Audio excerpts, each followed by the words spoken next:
Également atteint. Et si le Sénégal était contre-performant en matière financière, on n'oserait pas demander une hausse, on n'oserait pas demander à financer des projets ou à prendre en charge des programmes. Pour beaucoup de députés, cependant, il ne faut pas dormir sur les lauriers. Ces résultats sont certes élogieux, mais le gouvernement doit s'offrir les moyens de s'appuyer davantage sur d'autres structures, comme les collectivités locales, pour redynamiser les activités économiques afin de trouver avec elles les ressources nécessaires à la satisfaction des attentes des populations. On ne peut pas parler d'émergence sans 2 chiffres de taux de croissance. 6%, il nous faudra 15 ans ou 20 ans pour atteindre la Tunisie ou la Malaisie. Il nous faut des taux de croissance de 11%. Les un volontarisme certain. À tous les niveaux, l'État a un rôle à jouer de ce point de vue. On ne peut pas développer l'économie sénégalaise. On ne peut pas développer la nation sénégalaise sans passer par la décentralisation, j'en ai la conviction. Sans passer par le développement local, tous les problèmes qu'on a, c'est qu'on centralise trop. On centralise trop.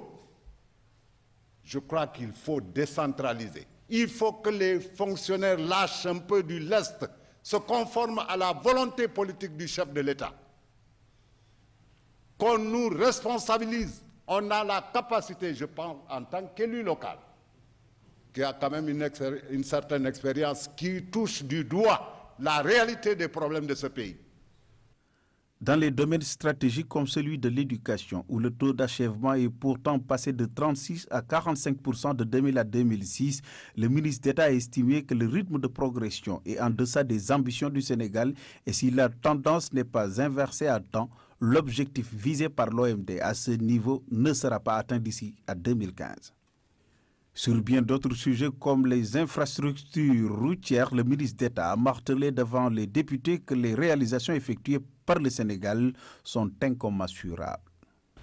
Il est prouvé et il a été dit publiquement par la Banque mondiale qu'il n'y a qu'un seul pays en Afrique au sud du Sahara qui peut investir sur les routes sur fonds propres. C'est le Sénégal. C'est pourquoi elle a décidé même d'aider à la construction de l'autoroute à péage.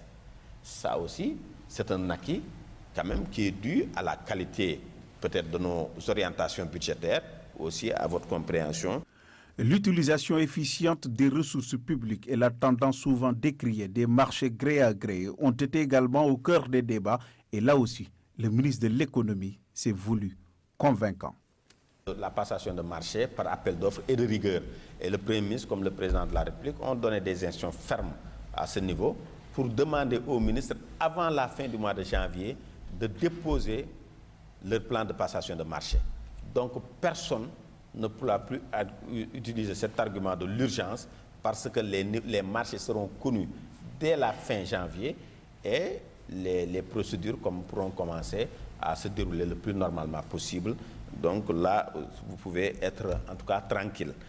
Tout en saluant la qualité des débats et le ton rassurant avec lequel le ministre des Finances a livré sa communication, les parlementaires ont unanimement émis l'idée d'organiser désormais des discussions de cette nature plus tôt, en avril de chaque année, au moment de l'élaboration du budget, afin que leurs préoccupations soient mieux prises en compte. Une proposition à laquelle le ministre d'État a marqué son adhésion totale.